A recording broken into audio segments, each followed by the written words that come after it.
환자 한 분만을 위한 1:1 맞춤 치료로 적합한 과정을 제공하여 치료합니다.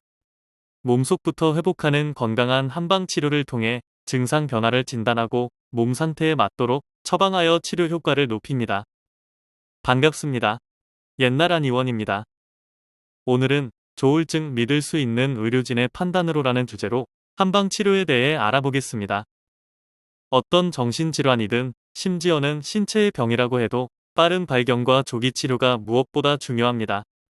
그러나 신체의 여러 증상이 나타나는 육체의 병과는 달리 일명 마음의 병이라 일컫는 정신질환의 경우 환자 스스로 자신의 이상을 알아차리기 어려울 수 있습니다. 흔히 우리는 감정 기복이 심한 사람에게 저 사람 조울증 같다, 조울증 아니냐는 식으로 말하곤 하는데 이는 반만 맞고 반은 틀린 이야기라고도 할 수 있습니다.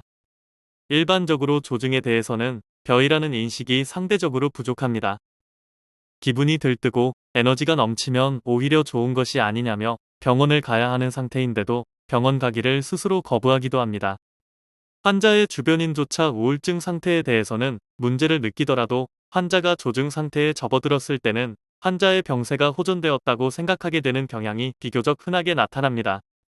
그러나 조증 또한 엄연한 병이며 무분별하고 충동적인 행동으로 환자를 큰 위험에 빠뜨릴 수도 있는 만큼 빠른 치료가 필요합니다. 조증 상태의 증상에 대해 알아보겠습니다. 첫 번째, 신체적인 행동뿐만 아니라 정신적인 활동도 활발해지며 에너지가 증가한다. 두 번째, 기분이 고조되고 과도하게 낙관적이 되며 자신감이 가득하다. 세 번째, 쉽게 짜증을 내며 공격적인 행동을 보인다. 네 번째, 피곤을 느끼지 않으며 수면 욕구도 줄어든다.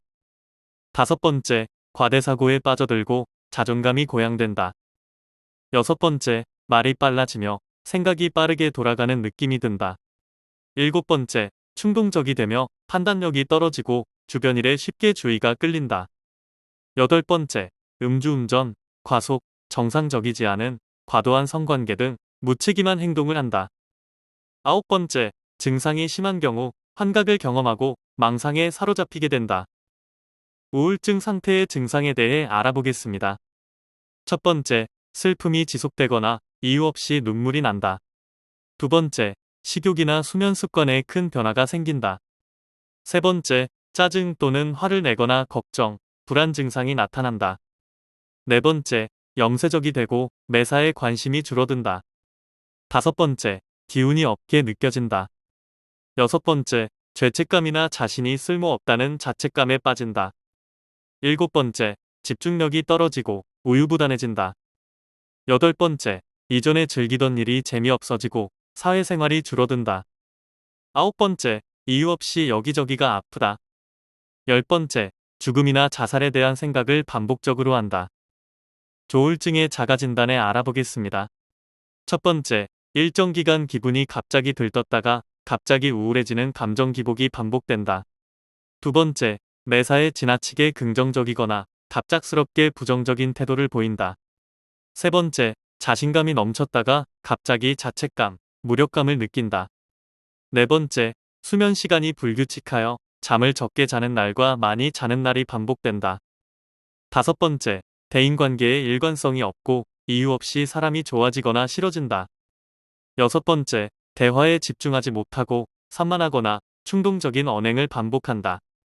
일곱 번째, 기분에 따라서 말이 급격히 많아지거나 갑자기 침묵하는 경향을 보인다. 여덟 번째, 동일 대상에 전혀 관심을 보이지 않다가 갑자기 흥분하여 관심을 갖기도 한다. 아홉 번째, 평소와 달리 무언인가에 갑자기 몰입했다가 금세 포기하게 된다. 열 번째, 평소와 다르게 생각이 분주하고 행동이 산만하여 집중력이 감퇴한다. 상기 10가지 증상 중 5개 이상 해당되는 경우 조울증으로 의심해 볼 필요가 있습니다. 조울증 경과 및 예후에 알아보겠습니다. 조울증은 재발이 아주 잦은 편이나 치료에 비교적 잘 반응하는 정신장애로 환자들이 약 복용에 적극적이고 자신이 병에 걸렸다는 인식을 한다면 정신분열증에 비해 예후는 좋은 편이다. 대개 우울증이 먼저 나타나는 경우가 흔하나 10에서 20%에서는 조증만을 경험하기도 한다. 치료하지 않은 조증은 대개 3개월간 지속되므로 치료는 최소 3개월 이상 지속해야 한다. 조울증은 적절히 치료받지 않았을 때 재발 가능성이 90%에 달한다. 따라서 적절한 약물 치료를 받게 되면 회복이 훨씬 빨라지고 회복 상태도 향상될 뿐만 아니라 증상의 재발이 억제되고 증상 발현기에 일어날 수 있는 금전적 손실, 자살 등 여러 가지 문제들을 사전에 방지할 수 있다.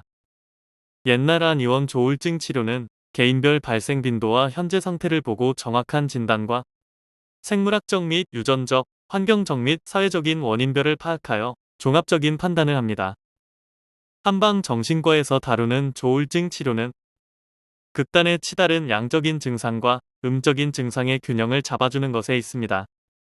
조울증으로 인해 일그러져 버린 대인관계 및 사회생활로 인해 어려움을 겪는다면 감정의 불균형을 바로잡고 건강한 자아상을 다시 만들 수 있도록 하루빨리 치료를 시작하는 것이 좋습니다. 다수의 호전 사례 보유. 옛날 안 의원의 실력. 40년 경력과 풍부한 노하우를 바탕으로 진료하는 옛날 안 의원은 독한 약물을 쓰지 않고 면밀한 상담 치료를 바탕으로 환자의 고통의 원인에 다가가는 근원적 치료를 지향하고 있습니다. 조울증 클리닉을 전문으로 하고 있는 옛날 안 의원은 도로서 마음을 다스리고 병을 치료하는 즉 이도 76병을 기본으로 하고 있습니다. 그리고 이정변 기법이나 오행의 상생상극 이론을 이용한 오지상승이치라는 여러가지 감정 간의 역동적인 관계에 입각한 정신치료를 행하고 있습니다. 정신과에 다닌다는 사실로 인한 사회적 낙인이나 독한 약물로 인한 부작용, 의존성 등을 걱정하시는 분들께는 현대적인 한의학에 의거한 옛날 안 의원의 치료가 큰 도움이 되어줄 것입니다. 이제는 정신과에 대한 편견이 없어져야 할 때입니다. 옛날 안 의원은 화병, 공황장애, 강박증, 우울증, 조현병, 조울증, 사회공포증, 불면증, 틱장애, ADHD, 치매 및 뇌전증 등 다양한 치료 클리닉을 보유하여 전문성 있는 진료를 진행하고 있습니다. 본원에서는 양약 항불안제, 항우울제, 항정신병약의 폐해를 줄이기 위하여 노력하고 있습니다. 옛날 안 의원은 1983년 개원 이후 지금까지 서울시 강남구 압구정역 5번 출구 극동빌딩 B동 7층 현 위치에서 진료를 계속해 오고 있습니다. 예약 문의는 02544-2204입니다. 감사합니다.